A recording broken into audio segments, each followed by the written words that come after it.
On the aftermath of the Tucson shootings, I still had Sheriff Dudnick's declarations in mind. It's my feeling that his personality is the type that is susceptible to this kind of behavior. It doesn't surprise me that people from the right would be upset that people like myself and maybe people from the left and a whole lot of other people in America feel as I do, that the anger that's purposely generated by people who make a living off of it serves one particular party better than the others, and it wouldn't surprise me if it continues at least through 2012. So when I heard there was a movement to recall the sheriff, I drove to Tucson. In the Black Weapons Armory, I found some of the sheriff oppositors. However, they did not allow me to film the petition to depose the sheriff or the people who signed it. I ended up talking to the shop owner and a guns martial arts instructor to figure out their perspective on gun laws, the Second Amendment, and the shooting. As far as Dudnick, Sheriff Dudnick is concerned, he, as a former law enforcement official myself, I thought he acted very unprofessionally and irresponsibly because he had no facts to back up what he said whatsoever. And a good defense attorney, and I've been to trial with a lot of cases, is going to bring his remarks up in court and say that the prosecution is prejudicial because of that attitude. He is in effect profiling anybody who is conservative, pro-gun, Republican, and I foresee a lot of problems for him in future court cases and inside his own department with promotions and hiring and equal opportunity lawsuits where I see officers coming forward and saying, well, you didn't give me a promotion because I was a conservative and I was on this Facebook or this blog or something. I think Sheriff Dudnick should pay a lot more attention to law enforcement and a lot less to publicity. Has there been any kind of modifications to the procedures you have to do in order to sell a gun? No, none whatsoever. The requirements are that if you want to purchase a handgun, you must be an Arizona resident. Assuming you're an Arizona resident, you would then fill out a one-page federal form. It's called a 4473. Once you have that completed, we copy your example, your driver's license with your current address. We call into ATF for FBI for background check, which takes about 2 or 3 minutes. Assuming that you are clear, they give us a proceed, then we can proceed with the transaction and you can take your firearm, your handgun out right away. Well, the Second Amendment, our founding fathers, when they drafted the Constitution of the United States, put the Second Amendment in there. Second Amendment deals with the right of a U.S. citizen to keep and bear arms. Now, they did that to prevent a tyrannical government. So they believe that a government should fear the people. The people should not fear the government. And that is the brilliance, one of the things our founding fathers did. And that is actually the culture of what it is to be a U.S. citizen. Second Amendment's right there in our pocket Constitution. The right of the people to keep and bear arms shall not be infringed. And what that means is that the average citizen is allowed to defend themselves against tyranny of oppressive government, against criminals, against domestic or foreign terrorists. Well, Arizona has always been a bastion of Second Amendment freedom.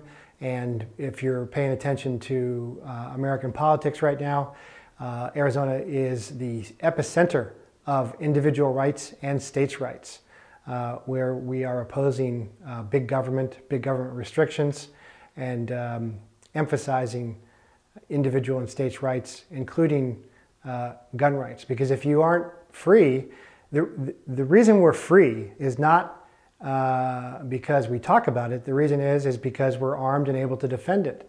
And since the history of the beginning of the United States, our founding fathers defended themselves with firearms. In fact, the Continental Army fought against the British before there was even a country founded.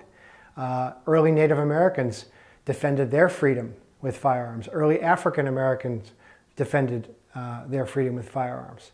And that's just a fact of life, is if you want to be free, you have to be willing to fight for it And the weapon of the age is the firearm. Government has no business controlling guns. The only reason they want to control it is so they can control the populace. You can look around the globe where citizens are unarmed. Venezuela, someone not far from your own native country, is a great example where the citizenry has been disarmed, and now you have a dictator in South America. Of course, he calls himself a president. I'm talking about Hugo Chavez. So the government does not have a right to control the firearms. There is no proposal on the floor that I've heard of at this point to control the firearms. If anyone tries that, there is going to be a fierce opposition in Washington on the congressional floor. Well, there is on the form itself. If you have been hospitalized or had been evaluated for mental problems, then you're prohibited from purchasing a firearm. I think our gun laws are fine the way they are. It'd be nice for our government to focus on other issues like illegal immigration, and our government needs to enforce the laws that are on the book and not worry about an issue like Second Amendment. Well, we have some very unique issues. We're a border state. The majority of the drug trafficking is coming right through just south of here. We know for a fact our border is porous. We're being overrun, and our federal government is not doing anything. They're looking the other way. Well, again, the Second Amendment starts off by saying a well-regulated militia. And the reason for that at the time was because when the United States of America was being founded, there really was no United States Army yet. There was a Continental Army, and George Washington was leading the Continental Army, but in local areas, they were militias. Militia took on a dirty word under the Clinton administration. And there is kind of a connotation of big-bellied, camouflage, cut-off sleeves, backwoods types. But actually the history of America is founded on militias, local communities, local citizen patriots defending themselves from the British with their firearms. And again, that's what happened on that Saturday. Is you could say that those folks were an unorganized militia. They came together right there for the event, and all those people worked together. You know, retired Colonel Bill Badger's arm-barring the guy down. 61-year-old Patricia Wright grabbing his magazine. Joe Zamudio drawing his weapon and then holstering it. Daniel Hernandez keeping pressure on Congresswoman Gifford's head wound. Certainly, if he had not done that, she probably wouldn't be making the miraculous progress. But everybody worked together immediately as a citizen militia. And it was an armed militia. Joe Zamudio was armed. He just didn't need to shoot. So the concept of militia has been badmouthed. And now we normally call them state National Guards, as in the Arizona National Guard. But I believe, if I'm not mistaken, there is still an Arizona law on the books that every adult male from age 18, I think, to 42 maybe, is in the Arizona militia.